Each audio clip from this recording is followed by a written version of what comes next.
Mari semua kita tunduk kepala di hadapan Tuhan, kita berdoa. Kami datang dalam ucapan syukur pagi hari ini Tuhan, terima kasih untuk hari perhentian yang Kau berikan bagi kami. Kami boleh datang memuji memuliakan nama-Mu ya Tuhan. Dan tiba waktunya bagi kami untuk membuka firman-Mu ya Tuhan. Kami mohon, biarlah waktu kami membuka firman-Mu, bukalah juga hati kami. Jadikanlah hati kami seperti tanah yang baik, supaya ketika benih firman-Mu ditaburkan, itu boleh sungguh-sungguh berakar, bertumbuh dan juga berbuah nyata di dalam hidup kami. Berkati baik hamba-Mu yang menyampaikan firman, semua kami yang mendengar, Tuhan tolonglah, agar kami bukan hanya jadi pendengar-pendengar firman yang setia, tapi mampukanlah dengan kuasa dan pertolongan dari Roh-Mu yang kudus, kami dimampukan menjadi pelaku-pelaku firman-Mu di dalam kehidupan kami, di dalam masa remaja kami. Bersabdalah ya Tuhan, kami anak-anak-Mu sedia mendengarnya. Di dalam satu nama yang kudus dan berkuasa, nama Tuhan kami Yesus Kristus, Sang Firman yang hidup, kami menyerahkan pemberitaan firman-Mu. Amin. Shalom. Selamat pagi, selamat hari Minggu teman-teman semua. Bersyukur buat kesempatan ibadah yang Tuhan berikan. Kiranya bukan hanya jadi rutinitas bagi kita, tapi benar-benar setiap kita boleh berjumpa dengan Tuhan secara pribadi. Pagi ini tema yang diberikan kepada kita adalah His story and my story.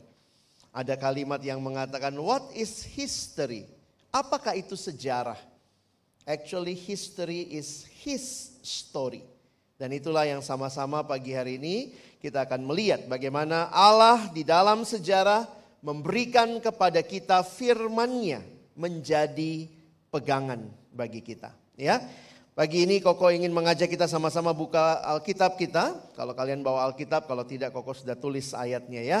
Kita akan melihat di dalam 2 Timotius pasal 3 ayat 14 sampai ayat yang ke-17 ya. 2 Timotius pasal yang ketiga ayat 14 dan ayat yang ke-17. Ayo kita baca bergantian. Koko mulai baca ayat 14, teman-teman sekalian baca ayat 15, kita bergantian sampai ayat yang ke-17. Tetapi hendaklah engkau tetap berpegang pada kebenaran yang telah engkau terima dan engkau yakini, dengan selalu mengingat orang yang telah mengajarkannya kepadamu.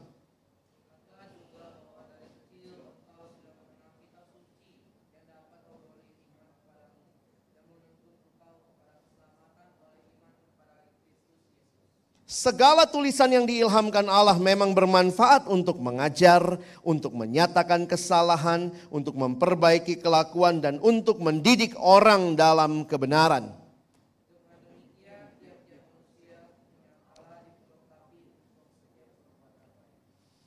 Sedemikian jauh pembacaan firman Tuhan. Berbahagialah kita yang bukan hanya membacanya, tapi merenungkannya, melakukannya dalam hidup kita, dan bahkan membagikannya. Teman-teman yang dikasihi dalam Tuhan Yesus Kristus, Allah adalah Allah yang berbicara kepada umatnya. Kita bersyukur Allah adalah Allah yang menyatakan diri kepada umatnya. Karena itulah kita bisa tahu apa yang sebenarnya menjadi pribadi Allah. Kita tahu siapa Dia. Dari mana kita tahu? Karena Allah menyatakan diri. Manusia bukannya cukup pintar, pikir lalu ketemu Allah, lalu bisa berkonsep tentang Allah. Tidak. Tetapi di dalam kita beriman kepada Tuhan, kita mengerti Allah lah yang menyatakan dirinya kepada kita. Ya, bukan kita yang bisa pikir-pikir jadi tahu tentang Allah, tapi Allah yang menyatakan dirinya kepada kita. Dan salah satu penyataan yang utama adalah Alkitab, kitab suci.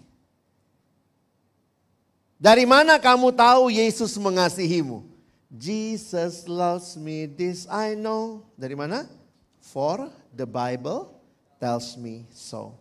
Kekristenan dibangun di atas dasar firman Tuhan. Makanya ada yang mengatakan kalau Alkitab itu diambil ya runtuh kekristenan. Kenapa? Karena disitulah kita jadi tahu. Dari mana kita tahu Allah mengutus anaknya? Dari Alkitab. Dari mana kita tahu Allah mengasihi kita? Dari Alkitab. Dari mana kita tahu bahwa Tuhan Yesus pasti akan datang kedua kali? Dari Alkitab. Karena itu pagi ini Koko ingin kita melihat ceritanya Allah. Yang di dalamnya juga engkau bisa melihat ceritamu. His story and my story. What is the Bible? Kalau kita tanya apa sih Alkitab itu, apa sih Bible itu, ya. Jadi Bible dalam bahasa Inggris, kalau bahasa Yunaninya disebut Biblia, itu berarti buku-buku, kumpulan buku. Nah, bagi kita orang Kristen ya, itu adalah Alkitab. 39 perjanjian lama, 27 perjanjian baru. Sekali lagi, dari situlah kita jadi mengerti kekristenan. Karena what is the Bible? Dari situlah kita memahami semua yang diajarkan di dalam kekristenan. Teman-teman, sebuah survei beberapa tahun yang lalu, nah ini surveinya ya. Alkitab masih menjadi top 10 most read books in the world. Ya, ada Harry Potter juga di situ ya. Saya nggak tahu kalian melihatnya bagaimana. Tapi apakah survei ini masih begini sekarang ya? Mungkin kalau ditanya, Alkitab tetap jadi buku yang paling banyak dibaca karena kalau hari Minggu ya kita baca Alkitab gitu ya. Banyak orang masih ke gereja. Tapi kita perlu punya pemahaman yang lebih dalam tentang apa sebenarnya Alkitab ini. Dan bagaimana kegunaannya di dalam kehidupan kita. Karena itu Koko menuliskan dalam bagian selanjutnya ya. Kita perlu untuk memiliki pemahaman yang benar tentang Alkitab. Ingat, Alkitab bukan hanya sebuah buku kuno yang membosankan. Tetapi Alkitab sebenarnya menarik karena menceritakan karya Allah kepada manusia. Di dalam Alkitab mengajarkan kepada kita siapa Allah, siapa kita sebagai manusia, dan bagaimana kita bisa hidup sesuai kehendaknya. Oleh karena itu sebagai remaja yang ingin mengenal Tuhan lebih dalam, mari kita mulai membaca dan memahami Alkitab. Sebenarnya ini bukan hal baru ya. Dari sekolah minggu, kalau kalian ikut sekolah minggu kita udah belajar. Bagaimana bertumbuh adik-adik? Baca kitab suci, doa tiap hari kalau mau tumbuh. Tapi kan realitanya ya mungkin sulit ya. Ada yang berkata, Koko masalah saya bukan baca kitab suci. Bukan doa. Kenapa? Saya pernah berdoa. Saya pernah baca kitab suci. Masalah saya adalah baca kitab suci, doa. Masalah saya tiap harinya kok. Jadi itu jadi pergumulan banyak orang yang bahkan mengaku dirinya Kristen. Nah hari ini Koko sedikit mau ngajak kita melihat apa sebenarnya Alkitab. Alkitab adalah penyataan ya. Alkitab itu adalah penyataan, wahyu. Kalau kalian mendengar istilah wahyu dalam bahasa Yunani sebenarnya penyataan itu begini. Sesuatu yang tadinya tersembunyi lalu disingkapkan itu namanya penyataan. Beda ya, bukan pernyataan. Pernyataan itu statement. Tapi ini adalah penyataan. Revelation atau bahasa Indonesia pakai istilah wahyu. Kita memang kalau dengar istilah wahyu tuh langsung bayangannya serem, mistis ya. Tapi ketika Alkitab berbicara ini adalah wahyu Allah, ini adalah penyataan Allah. Allah yang menyatakan dirinya kepada kita. Teman-teman kalau Koko tanya misalnya begini ya, ada yang tahu ada apa di kantong saya sebelah kiri? Handphone, ini handphone saya sini. Kalian bisa nebak-nebak ya. Tapi kalian baru tahu itu apa kalau Koko menyatakannya. Sorry ya, saya masih orang lama bawa sapu tangan. Ini yang namanya saya menyatakan. Kamu tahu karena saya menyatakan. Alkitab adalah penyataan diri Allah. Allah menyatakan dirinya, karyanya kepada manusia. Jadi sekali lagi yang tadi Koko bilang di awal, bukannya manusia cukup pintar pikir-pikir lalu kemudian oh ini Allah. Allah adalah ini segala macam dijelaskan secara teologis. Tidak. Kekristenan berkata kita kenal Allah karena Allah yang memperkenalkan dirinya. Di mana itu? Di dalam kitab suci. Jadi kalau ditanya apa itu Alkitab? Alkitab adalah penyataan diri Allah. Ini bukan sekadar buku kuno. Allah menyatakan diri. Jadi kalau kamu baca Alkitab harusnya kamu makin kenal siapa? Makin kenal Allah yang menyatakan dirinya. Nah, saya kutip kalimat pendeta John Stott, menarik ya. Dia mengatakan begini. Sorry sebentar ya, ikutin saya nanti kalau saya next baru next ya. Jika Alkitab adalah penyataan Tuhan tentang dirinya, pribadinya, perjanjiannya, perintahnya, jelaslah bahwa melalaikan Alkitab berarti mengabaikan Tuhan. Ya dong. Kalau itu penyataan diri Tuhan, kamu gak mau itu ya kamu berarti gak mau kenal Tuhan. Hanya jikalau pikiran kita menyelam dalam firman-Nya, kita dapat mengenalnya dan pikiran kita dapat dibentuk sesuai pikirannya. Wah, saya waktu baca ini jadi kaget juga ya. Benar juga ya. Kalau Alkitab itu penyataan diri Allah. Mengabaikan Alkitab berarti yang saya abaikan bukan cuma buku itu. Tapi saya mengabaikan Allah yang sedang memperkenalkan dirinya kepada saya. Dan karena Alkitab adalah penyataan diri Allah, maka yang kedua yang harus kita ingat. Alkitab punya otoritas. Bagaimana kita hidup? Kita harusnya mengikuti apa yang dikatakan di dalam Alkitab. Apa itu otoritas? Otoritas adalah sebuah kuasa.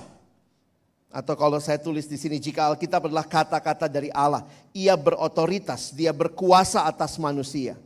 Jadi firman Allah menyandang otoritas Allah. Atas alasan keberadaannya lah kita harus mempercayai yang dikatakannya.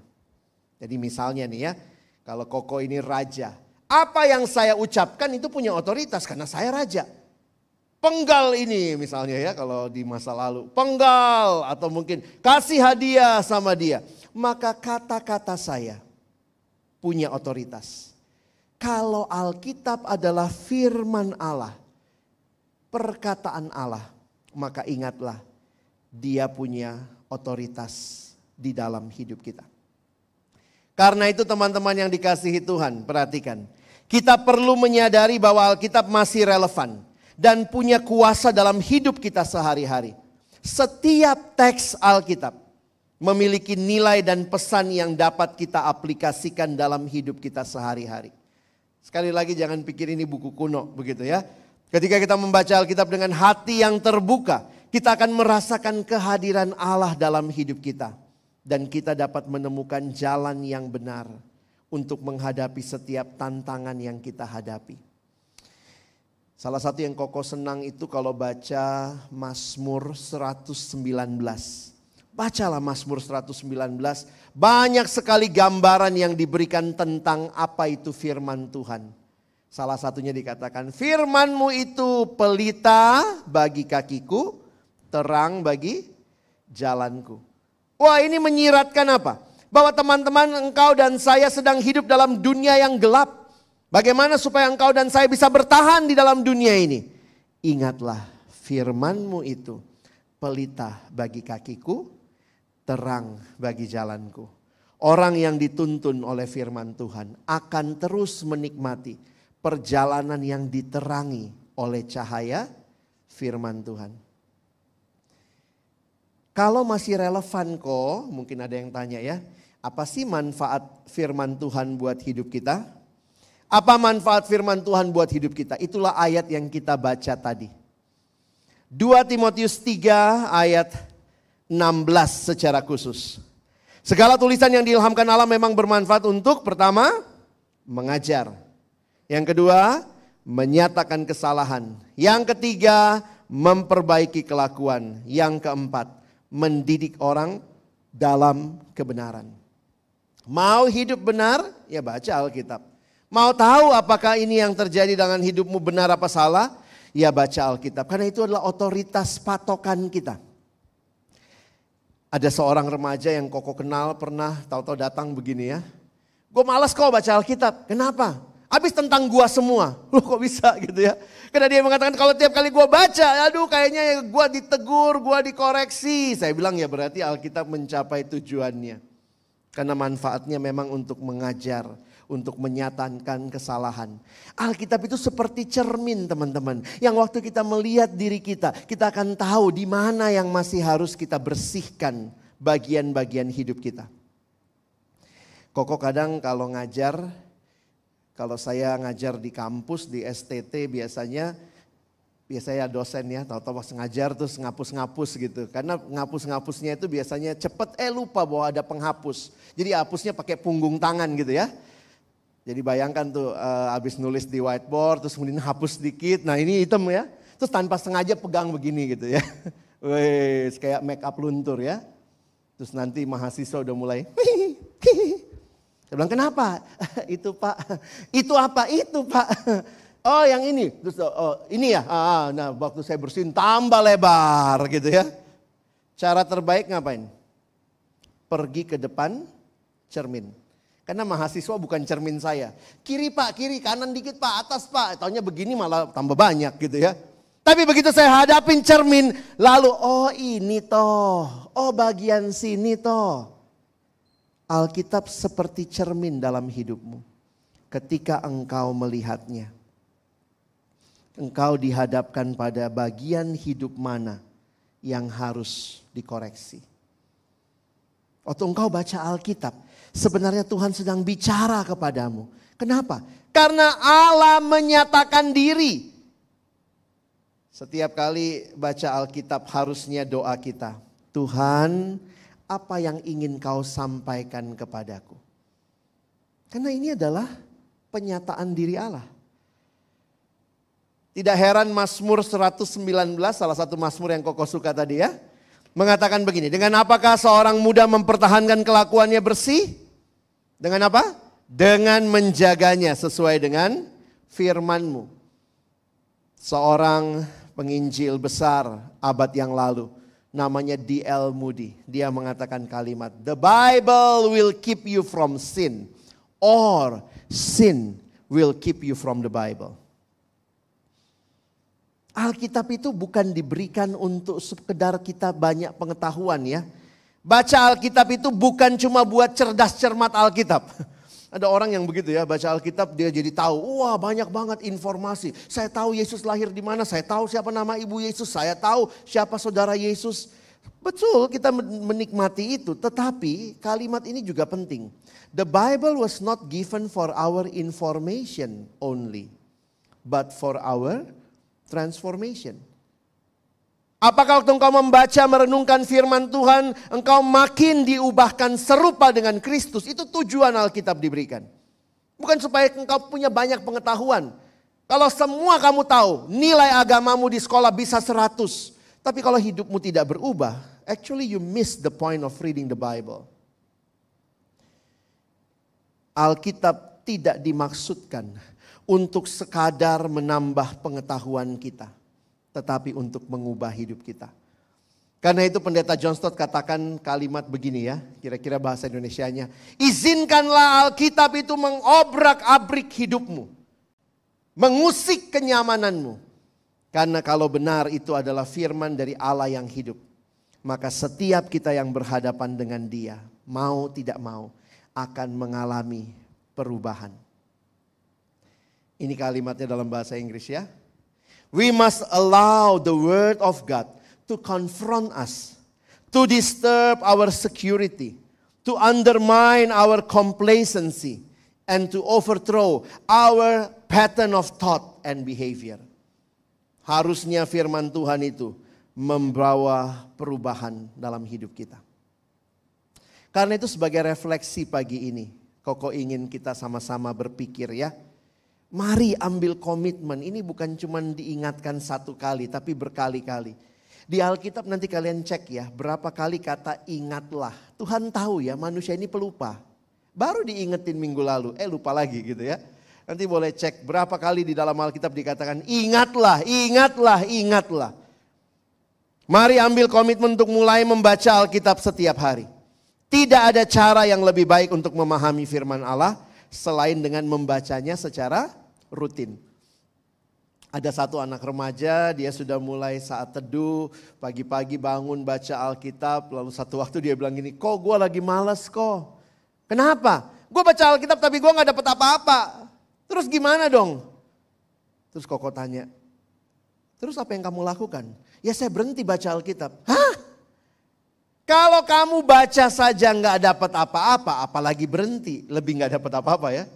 Jadi nasihat Koko gimana? Saya bilang kalau kamu merasa tidak dapat apa-apa, nasihat saya terus baca. Terus baca. Yakinilah bahwa Tuhan engkau berbicara. Seringkali masalahnya bukan Tuhan gak ngomong, kita yang gak mau dengar. Kita yang mungkin sibuk dengan pikiran kita. Baca Alkitab saat teduh terburu-buru. Ada orang yang saat teduhnya gitu ya, yang penting dia baca hitam-hitamnya yang paling bawah. Alkitabnya nggak dibuka, firman Tuhan tidak dibaca. Bagi adik-adik, teman-teman remaja di sini, kiranya nasihat untuk menjadikan Alkitab sebagai pegangan hidupmu, bukan basa-basi, ya. Ini ada tips kalau kalian mau merancangkan punya waktu pribadi dalam saat teduhmu ya, yang sudah lakukan puji Tuhan. Kadang-kadang masih ketolong ya kalau kamu di sekolah Kristen pagi-pagi itu renungan bareng ya. Tapi kalau nanti udah gak di sekolah Kristen, kamu udah kuliah. Kalau kamu tidak punya kerinduan setiap hari mencari Tuhan. Setiap hari belajar mendengar firman Tuhan. Maka sedih sekali hidupmu. Karena itu Koko tutup dengan seruan ini. Marilah sebagai remaja yang ingin tumbuh secara rohani. Milikilah disiplin rohani dalam membaca Alkitab setiap hari. Karena apa saudara? Dengan kita membaca Alkitab dengan teratur, kita dapat menemukan jalan yang benar dalam hidup. Dan mendapat kekuatan menghadapi setiap rintangan. Kuasanya ada karena dia adalah penyataan diri Allah. Teman-teman, Koko ingat satu cerita yang saya akan pakai sebagai penutup khotbah ini. Sebuah cerita tentang seorang pemuda di Amerika. Ini kisah nyata. Jadi ada seorang bernama Bapak George, kalau saya tidak salah ingat namanya. Dia adalah seorang yang mencoba mencari cerita-cerita tentang orang dan Alkitab. Jadi dia keliling dunia. Dia cari cerita-cerita tentang bagaimana interaksi orang dan Alkitab. Nah, dalam bukunya salah satu yang berkesan adalah cerita tentang seorang pemuda di Amerika. Pemuda ini dia baru bertobat, kira-kira usia 18 tahun. Dan waktu dia bertobat, salah satu yang terjadi adalah dia rindu membaca Alkitab. Lalu apa yang terjadi teman-teman? Karena dia rindu membaca Alkitab, dia terus boleh baca Alkitab, tapi satu peristiwa besar terjadi di hidupnya. Apa itu?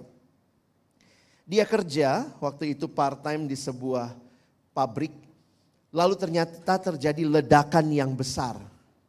Terjadi ledakan yang besar sekali dan pada waktu itu pemuda ini mengalami cacat tubuh. Kedua matanya buta dan kedua tangannya harus diamputasi karena luka bakar yang sangat-sangat mengerikan. Dia yang paling dekat dengan sumber ledakan. Mata buta, dua tangan diamputasi. Waktu ditanya sama dia, apa kesedihan terbesarmu? Lalu dia katakan, yang saya paling sedih karena saya tidak bisa lagi baca Alkitab. Lalu kemudian pria ini terus berusaha. Kalau minta orang bacain Alkitab kan susah juga ya.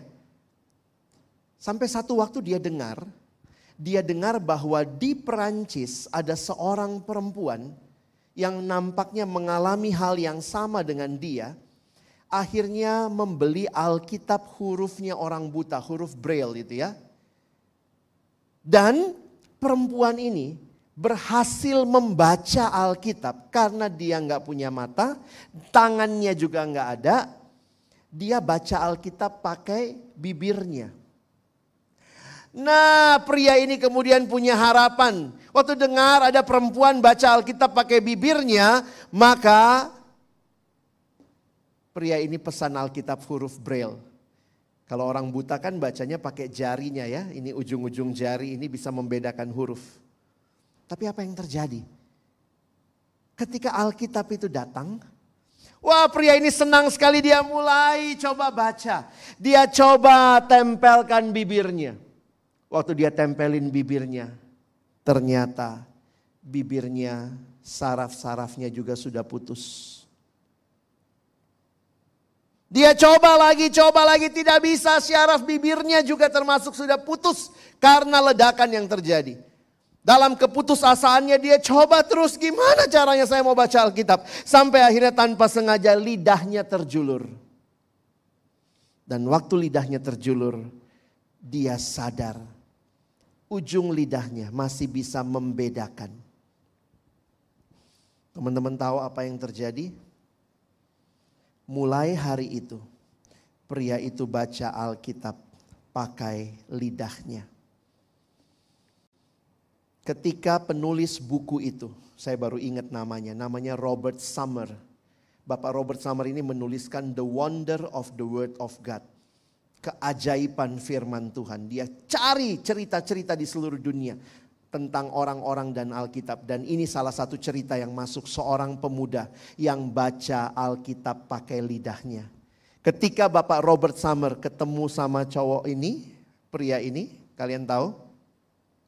Pria ini telah membaca Alkitab dengan lidahnya 3 kali habis. Dari Kejadian sampai Wahyu. Waktu Koko dengar cerita ini, saya pikir Tuhan, mata masih ada. Saya pun gak usah baca pakai huruf Braille itu ya.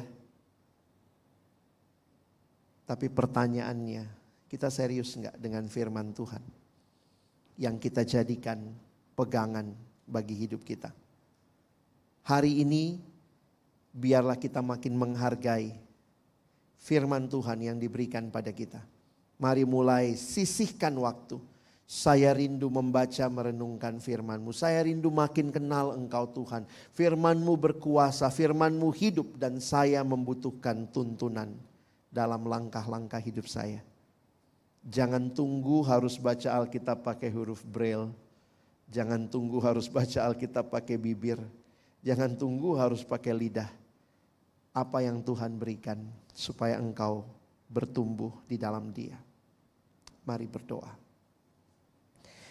Tuhan, terima kasih untuk firman-Mu pagi ini. Biarlah kami mengalami dalam hidup kami yang masih muda ini, benar-benar hidup bagi Tuhan. Benar-benar hidup menjadikan firman-Mu itu pelita bagi kaki kami, terang bagi jalan kami. Kami mohon kiranya kami bukan hanya jadi pendengar-pendengar firman yang setia. Mampukan kami jadi pelaku-pelaku firman-Mu. Kami bersyukur, dalam nama Yesus kami berdoa. Amin.